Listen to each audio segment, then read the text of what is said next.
Bonjour à tous, on se retrouve pour une nouvelle position.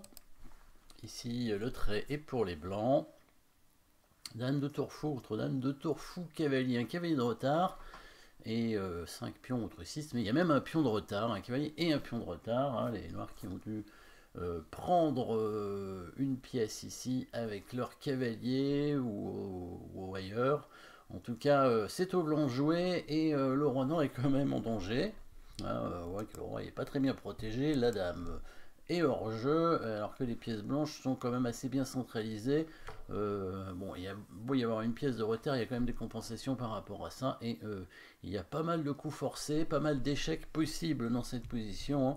Bon, le coup plus évident c'est tour F5, mais il y a aussi fou F5, fou H5, pardon, et tour E7 hein, qui est possible aussi évidemment. Donc 3 échecs à évaluer, 3 échecs à analyser. Tour prend pion ne donne pas de matériel, mais ça va permettre au roi de se cacher derrière ses pions, et après il n'y aura pas grand chose à faire. Il y a un autre échec d'ailleurs, hein. Il y a le fou ici en D5, mais ça paraît pas non plus extraordinaire. Fou H5, ça toujours permet au roi d'aller en G8 hein, et se cacher tranquillement.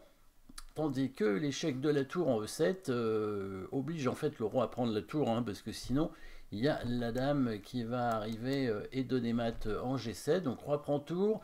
Du coup, bah, dame prend G7, hein, forcément. Hein, il faut continuer à faire échec si on donne du matériel. C'est pour une bonne raison. S'il vient, donc il a deux cases. S'il vient en E8, donc là on arrive avec le fou certainement en H5 et ça a l'air d'être mat au coup suivant. S'il vient en E6 avec son roi, qu'est-ce qu'on va faire? Amener la tour certainement en E1, la deuxième tour, la tour qui nous reste, mais il peut couvrir avec son cavalier. Voilà. Et là, est-ce qu'on a des échecs derrière? Il y a la dame qui peut donner échec, mais son roi va s'enfuir. Est-ce que vous avez trouvé un bon coup ici? Il faut essayer de voir tout sans bouger les pièces à partir de la position de départ. Vous avez peut-être trouvé le bon coup, le dégagement d'espace, avec la destruction de la défense qui permet de mater rapidement ensuite. Alors regardons, tour E7 échec. Là il n'a pas le choix, hein. Il est vraiment obligé de prendre la tour, sinon il est mat. Dame prend G7. Dame prend G7, c'est pas mat, hein. Le roi peut bouger.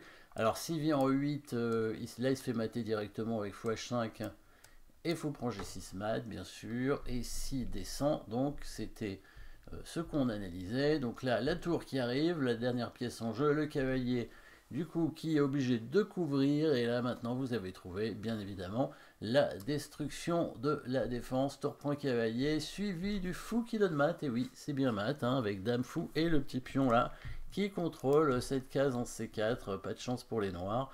Bon, les noirs qui l'ont bien cherché, hein, avec leur dame dans le coin, là, la dame en A8, faites jamais ça, hein.